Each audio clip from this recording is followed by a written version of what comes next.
Bonjour tout le monde! Et oui, de retour au Canada après une belle semaine de découverte ludique sur le vieux continent. Donc j'étais de passage en France pour établir des contacts avec des éditeurs, mais également pour saluer tous ceux qui sont venus me voir à Paris Ludique. Alors du coup, je partage mon expérience de cette semaine et je vous présente mon actualité ludique du 9 juillet. C'est parti!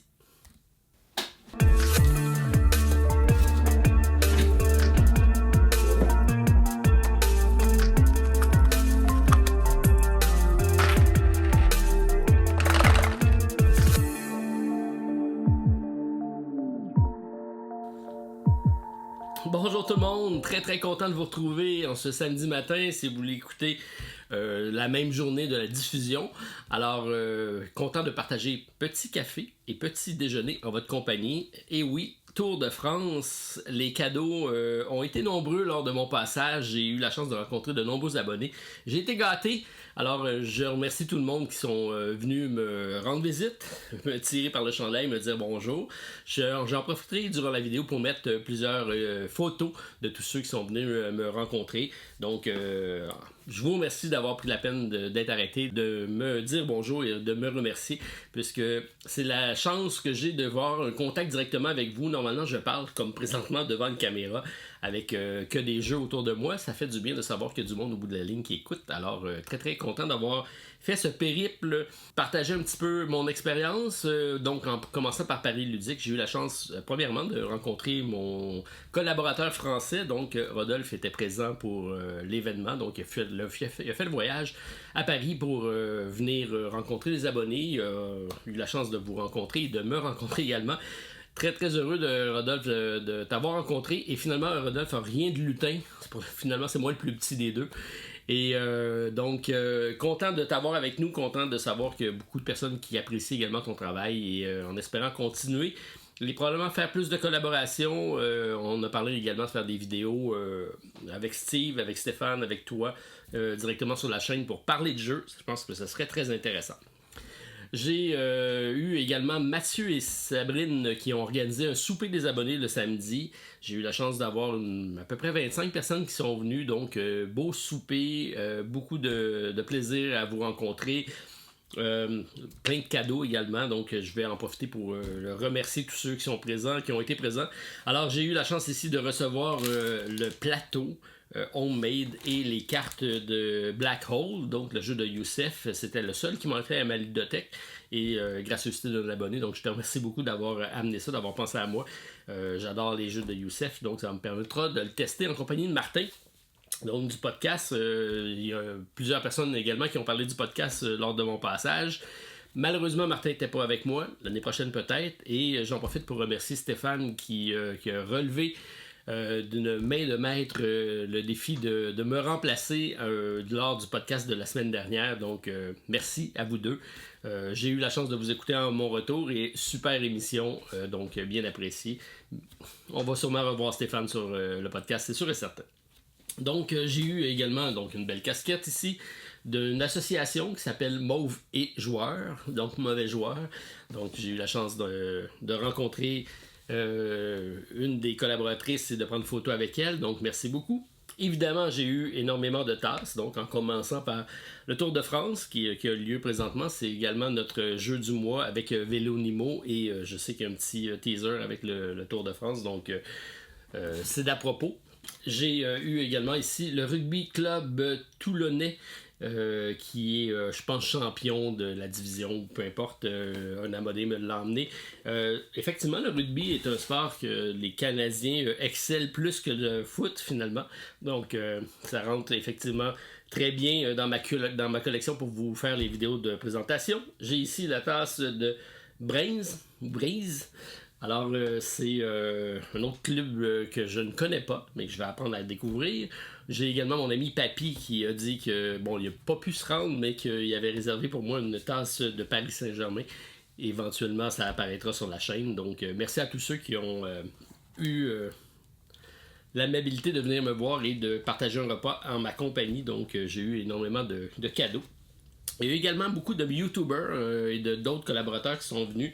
En commençant par ici, donc un ami québécois qui est expatrié en Suisse, et vous allez sûrement reconnaître ici le logo de On joue dessus. Donc David et Mathieu étaient présents. Et j'adore donc le chandail ici qui dit c'est totalement inutile, donc totalement indispensable. C'est effectivement la prémisse, je pense, de Benji. Je lui avais donné, j'ai emmené un petit tapis de On Mars, je sais qu'il le cherchait. J'avais ça à ma collection, donc j'ai partagé avec lui. Il y a également David, que je suis content de savoir, qui a fait le saut au niveau de l'édition. Donc chez Hurricane, on a ici le jeu de Bruto Catala qui revient en édition avec Mope, un jeu de vache et un jeu que vous allez adorer, puisque écoutez ça. J'aime ça. Alors, petite ambiance lorsqu'on ouvre la boîte à découvrir. Merci David du partage. Et oui, on commencera à suivre les éditions Hurricane. J'ai quelques jeux dans ma ludothèque d'ailleurs de la compagnie. J'ai eu la chance de rencontrer Elisabeth qui a fait un échange de jeux avec moi. Donc Elisabeth qui m'a même signé la boîte avec Ludi Solo. Donc un échange avec TTMC, et elle m'a amené un roll and write, assez que effectivement j'aime beaucoup ça. Donc Number Drop à tester pour ma part. Donc merci Elisabeth d'être passée avec ta fille, et donc d'échanger, de faire une petite partie également. Donc on a joué à 0 à 100 qu'on a essayé. Il y en a également qui ont testé Turing Machine, j'en parlerai un peu plus loin. Donc j'étais sur le boot de Scorpion. Lorsque je suis arrivé, j'étais surpris de voir, il y avait quand même pas mal de monde. C'est pas un événement qu'on a ici au Québec. Donc il y avait une centaine de personnes en ligne pour attendre pour rentrer le matin. Donc je suis rentré, je suis allé porter mes choses à notre espace pro qui est à l'arrière, et quand je me suis pointé au kiosque de Scorpion Masqué, je pense que j'ai passé toute l'avant-midi dans le même mètre carré, puisque à chaque fois il y avait quelqu'un de nouveau qui venait me voir. Donc ce fut fort agréable de vous rencontrer. Donc merci beaucoup d'être arrêté, me dire bonjour. Donc il y avait effectivement beaucoup de YouTubers. Donc à mon souper, je vous ai parlé de David et Mathieu. Il y avait également donc le Dandy Maple qui a fait le saut du domaine du jeu également, qui était chez un éditeur là, qui est rendu dans une agence de socio-financement. Alors on va avoir la chance de collaborer, c'est sûr. Hein? Donc salut Dandy. J'ai également Guillaume, que je connaissais pas, mais qui est un personnage très coloré que j'ai appris à connaître de la chaîne, ou apprendre à la peinture sur figurine. Donc très content d'avoir fait ta connaissance. J'avais l'autre Mathieu également qui a sa chaîne, tout simplement Mathieu, qui était présent. Donc salut à toi. On va sûrement avoir la chance de collaborer aussi dans d'autres émissions, qui sait. Et j'ai eu la chance de rencontrer Guillaume de Trick-Tac qui était là, Martin de Monde de Jeu, il y a également Penelope Gaming qui était là, donc j'ai eu la chance de croiser. Il y avait beaucoup de monde effectivement. Alors c'est plaisant de voir que c'est un événement qui regroupe beaucoup de personnes, c'est très grand public. J'ai trouvé par contre qu'il n'y avait pas beaucoup de publicité. Il y aurait avantage de mettre un peu plus de publicité dans Paris pour attirer plus le monde en général, de venir découvrir le jeu de société. Ça serait intéressant. Donc durant mon souper, j'ai eu, comme j'ai dit, quelques cadeaux. Donc ici j'ai une carte postale de Caroline qui m'a offert un très beau colis, la céramique, les œuvres d'art de Paris. Je vous le montre pas parce que ça, c'est un deuxième colis que j'ai reçu, et c'est pour Martin Lafrenière. Donc, Martin, tu as également un colis qui t'attend. Donc, lorsqu'on aura la chance de se voir, je te montrerai ça. C'est donc pour toi, une de nos abonnés. Donc, merci beaucoup, Caroline. Très heureux d'avoir fait ta connaissance. À mon retour à Montréal, j'ai même eu ici un abonné qui est Davy, je pense, qui m'a envoyé les tisseurs d'orage. Donc on parle souvent en collaboration de Martin sur le podcast des livres-jeux, et moi c'est quelque chose qui m'intéresse, donc à jouer en solo sur le bord de la plage, sur le bord du lac, à mon chalet. Donc très heureux de l'avoir reçu. Merci beaucoup d'avoir pensé à moi. Donc c'est très très gentil. Donc c'est Danny Charret. Alors j'avais ça qui m'attendait à la maison. Donc même quand je suis pas là, j'ai reçu des choses. C'est pas merveilleux. Un voyage qui m'a permis de rencontrer plusieurs éditeurs. J'ai voyagé énormément avec Not Publishing, donc Florent, qui est l'éditeur. On s'est croisés à partir du début de la semaine, puis on a fait le voyage. On s'est rencontrés également à Paris Ludique. Donc j'ai ici 300 parce qu'il m'a présenté certains de ces jeux qui s'en viennent. J'ai eu la chance d'essayer Red Flag Over Paris. J'en parle dans le podcast avec Martin. une adaptation d'un jeu de GMT qui arrive en français. C'était ma première découverte du jeu avec lui. J'ai fait une partie du soir. Bien apprécié, facile à prendre en main, ça s'est joué sur un point. J'ai malheureusement perdu, mais très belle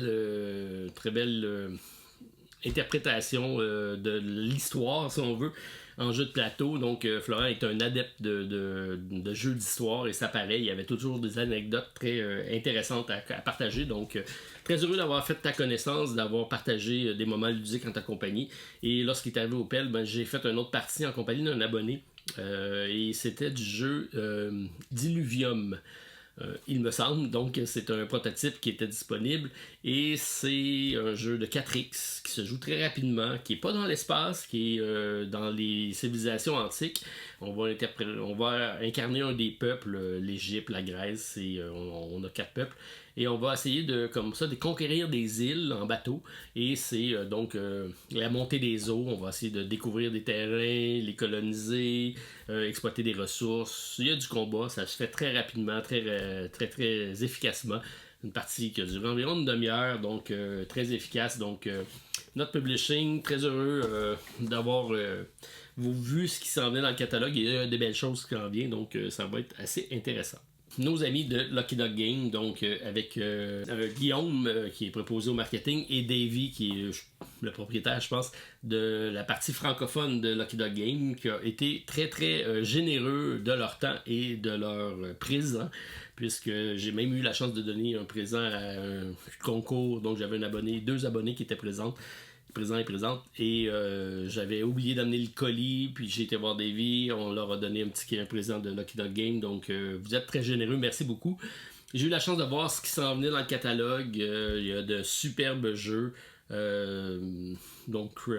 Flamecraft entre autres qui s'en vient, qui va être superbe. J'ai eu la chance de recevoir ici 2 petits jeux de cartes lors de mon arrivée, donc Bestiole en guerre et Papillon Céleste, 2 excellents jeux en duo que je vais pouvoir tester en compagnie de Stéphane. Des magnifiques pins comme ça de chats, donc à l'effigie de l'île des chats. Je les ai récupérés, j'en ai donné à des abonnés, donc Sabrine et Nicolas entre autres.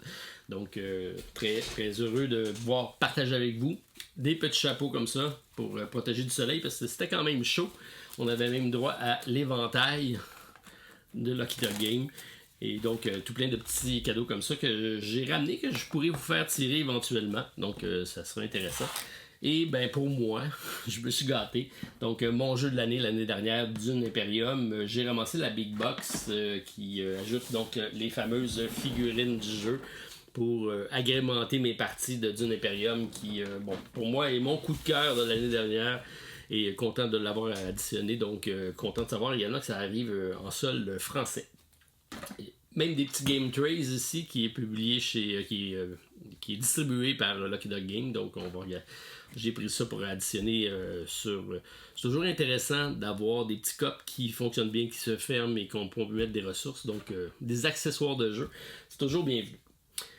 J'ai eu la chance également de rencontrer Blam, Blam, l'édition qu'on connaît bien ici au Québec avec Carte Aventura, et j'ai avec le représentant commercial qui était là, j'ai fait le tour des nouveautés qui s'en viennent, dont j'ai testé le fameux Celestia en duo qui est de Bruno Catala.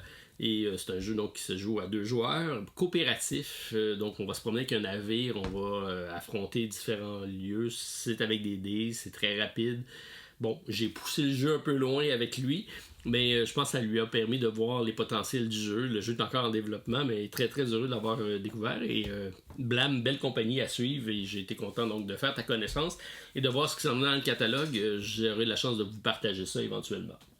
Il y a Quentin qui est venu sur le stand, donc me reparler de Taverne et Dragon qui revient en sociofinancement. D'ailleurs, j'ai Rodolphe qui demain vous partagera une petite entrevue en sa compagnie. J'étais content de te voir et content de savoir que tu es de retour pour financer le jeu qui n'avait pas fonctionné la première fois, mais qui peut aller plus loin. En suis convaincu. J'ai eu la chance d'aller sur les stands de Funny Fox entre autres pour tester Rainforest, qui est un petit jeu de 2 à 4 joueurs, 30 minutes par partie, c'est très rapide. Et c'est dans l'esprit de Cascadia, donc un jeu que j'ai grandement apprécié l'année passée.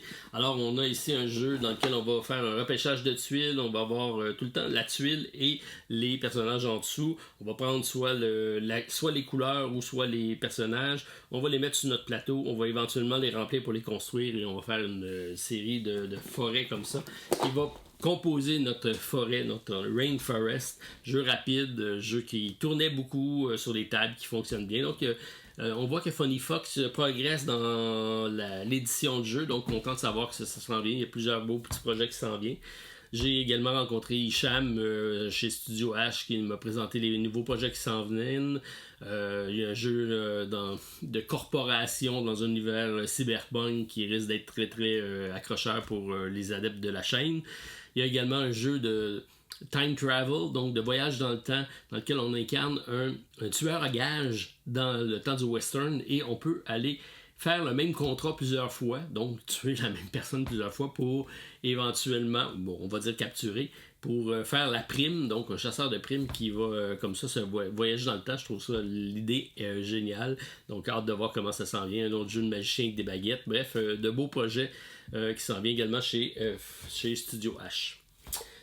J'ai fait un petit saut chez mes amis de Captain Meeple, donc j'avais fait la croisière il y a quelques années déjà, donc ils étaient là pour dire que la nouvelle campagne s'en vient, et ils ont réédité leur jeu, format beaucoup plus petit et plus écologique, fabriqué en France. C'était un peu le mot d'ordre qui régnait lors de l'événement, je trouve, que le monde parlait de production locale, de faire en sorte que de faire attention à la planète, de sauver sur le transport, donc des boîtes aussi beaucoup plus réduites. C'est sûr que c'est pas évident à vendre, mais c'est écologiquement bien passé.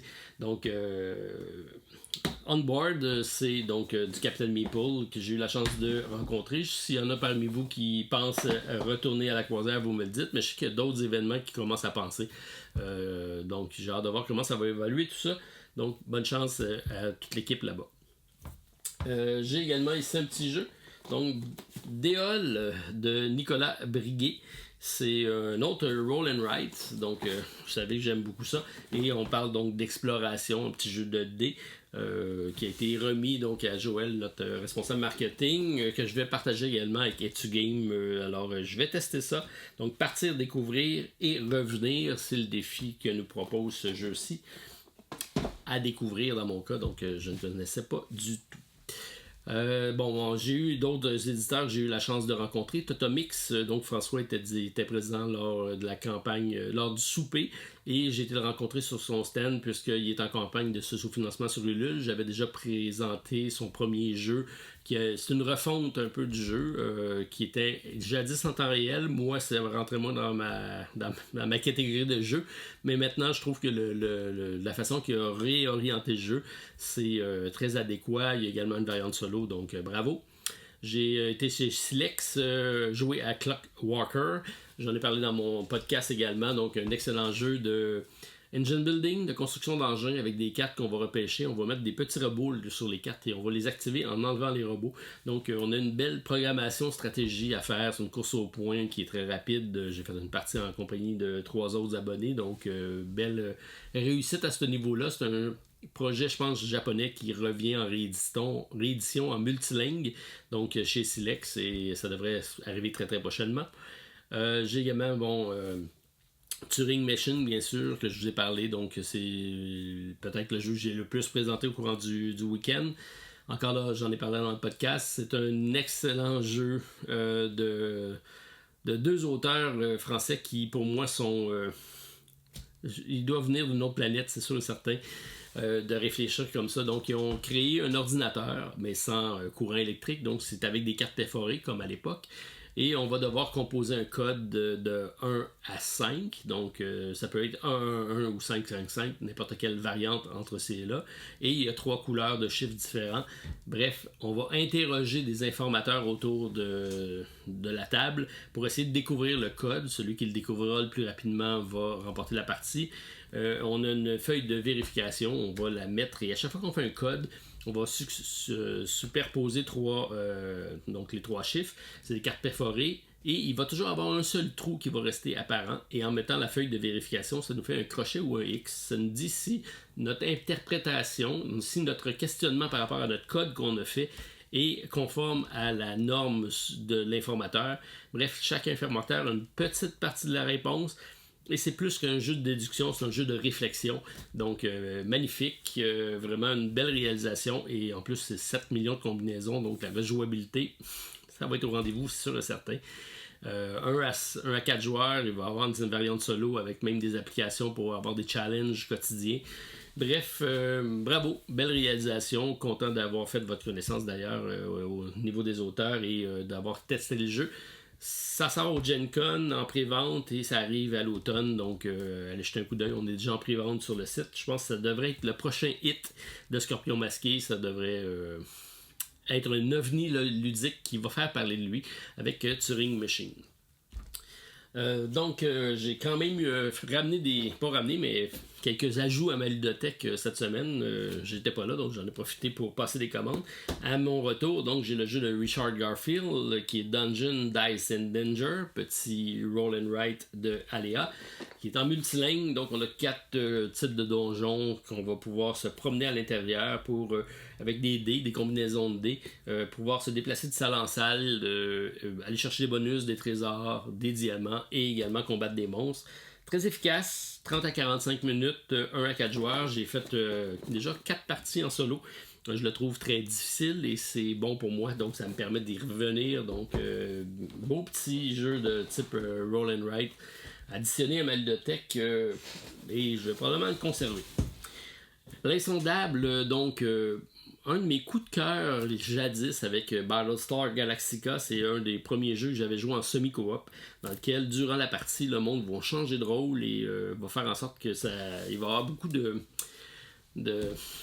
d'inquiétude autour de la table à savoir qui est avec nous, qui est contre nous. Alors, ils ont fait une refonte dans l'univers ici de Lovecraft, donc très grand public.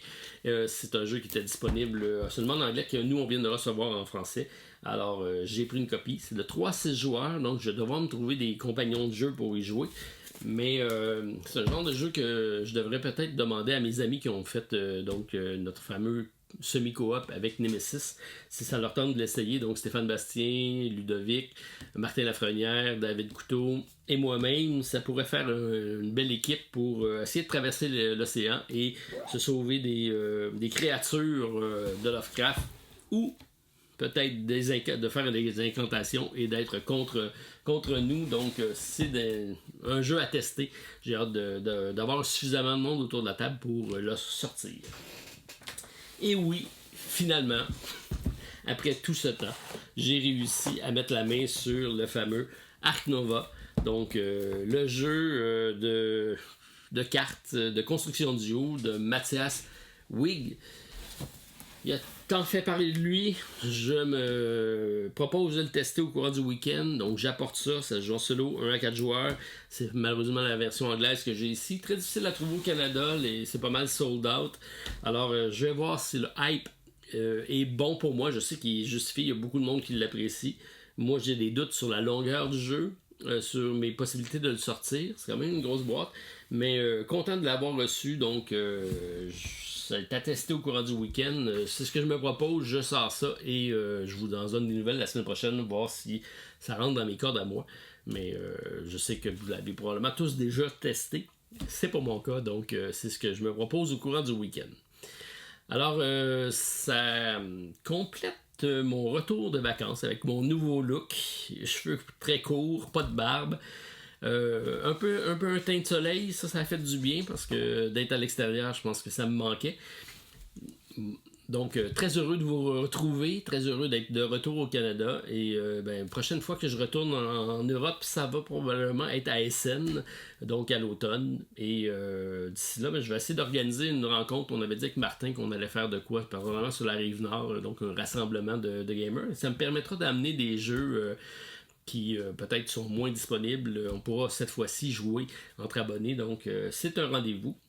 Alors encore une fois, merci tout le monde, ceux qui sont venus me voir durant le Paris et Ludique. J'ai rencontré énormément de personnes, j'ai eu beaucoup de plaisir à échanger avec vous. Puis ce n'est que partie remise parce qu'effectivement, je vais être de retour pas pour le Tour de France, mais pour le prochain festival. Donc, c'est à suivre. Merci pour tout le monde. Bon week-end à tous, puis on se revoit demain avec la vidéo de Rodolphe. Bye tout le monde. À la prochaine.